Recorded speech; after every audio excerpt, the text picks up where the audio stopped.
വലപ്പട high school ഗ്രൗണ്ടിന് സമീപം കോഴിപ്പറമ്പിൽ ഭദ്രകാളി ഭുവനേശ്വരി വിഷ്ണുമായ ക്ഷേത്രത്തിലെ പ്രതിഷ്ഠാദിന മഹോത്സവത്തിന്റെ ഭാഗമായുള്ള കളംപാട്ട് നടന്നു.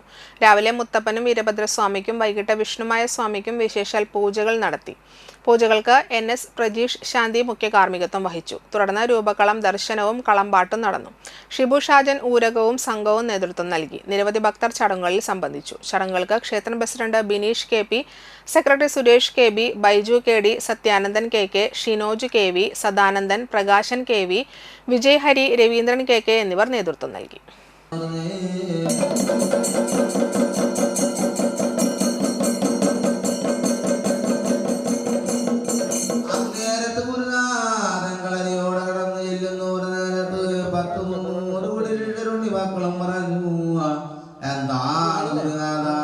ഒരു കളരിയിൽ രണ്ട് കള്ളക്കൂടിട്ട് പഠിപ്പിക്കുന്നത് ഞങ്ങളുടെ